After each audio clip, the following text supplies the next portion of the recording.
Hi friends, బాగున్నారా? 2 రోజుల నుంచి బాగా ఎండ చంపేసింది.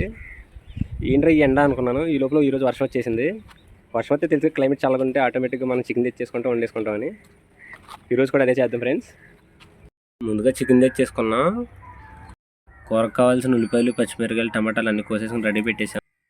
ఈ లోపల భాస్కర్ స్టవ్ వెలికి ఇచ్చేసాడు. కూరకి సరిపడా దాకా అయితే మనం పెట్టేసుకుందాం. దీంట్లో కొంచెం ఆయిల్ పోసేసుకోవాలి.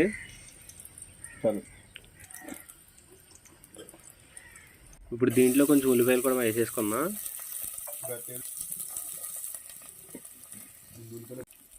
ఇలా అటు ఇటు తిప్పుకుంటూ ఉండాలండి, లేకపోతే మాడిపోతాయి. దీంట్లో మనం కొంచెం పచ్చిమిరకాయలు కూడా వేసేసుకుందాం.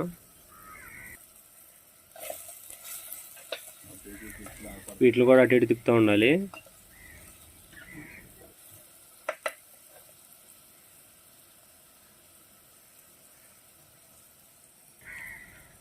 ఈ ఉల్లిపాయలను కొంతసేపు వేగనిచ్చి మధ్య మధ్యలో అటు ఇటు తిప్పుకుంటూ ఉండాలి. మా దగ్గర క్లాత్ ఏమీ లేకపోవడం వల్ల దాగన పట్టుకోవడానికి కటింగ్ బ్లేడ్ వాడాల్సి వచ్చింది. టమాటా ముక్కలు కూడా వేసేసుకున్నాం. ఇన్ని తిప్పులు పడుతుంటే మధ్యలో మా భాస్కర్ గడ దొగ్గాల. ఎంతవరకు నువ్వు బాగానే తీస్తున్నావు, నువ్వు నన్ను తీయట్లేదు అంటున్నాడు. చూడండి, కోసిన కొత్తిమీరని ఎన్నిసార్లు కోతున్నాడు. ఇప్పుడు మనం అల్లం వెల్లుల్లి పేస్ట్ కూడా కొంచెం వేసుకోవాలి.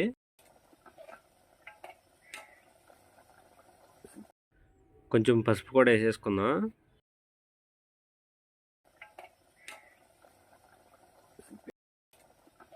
ఇప్పుడు మనం కడిగి పక్కన పెట్టుకున్న చికెన్ కూడా వేసేసుకోవాలి.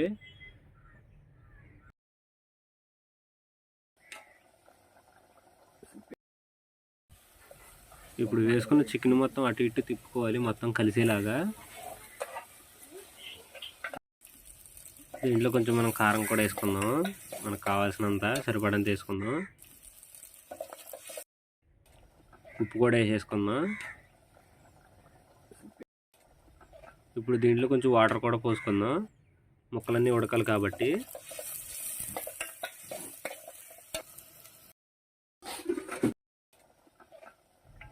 ఒక 2 నిమిషాలు ఆగిన తర్వాత ఇందులో మనం మసాలా వేసేసుకోవాలి. చికెన్ మసాలా,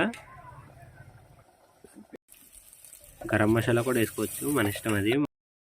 ఇప్పుడు మనం దీని మీద మూత వేసి 2 నిమిషాలు ఉడకనిద్దాం. ఇప్పుడు మనం కొంచెం కొత్తిమీర కూడా వేసేసుకుందాం. దీంట్లో వేసుకొని మళ్ళీ కొంచెం మూత పెట్టేసి 2 నిమిషాలు ఉడకనిద్దాం. చివరికి కూర గుమగుమలాడిపోతుంది ఫ్రెండ్స్. చివరికి మరి అంతగా అయిపోయింది. ఇప్పుడు తినేద్దాం చూస్తున్నాము. చూడండి ఎలా బాగా చేసాము.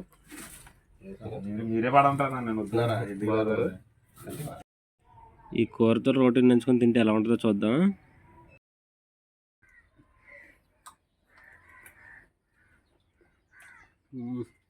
సూపర్, బాగా కుదిరింది.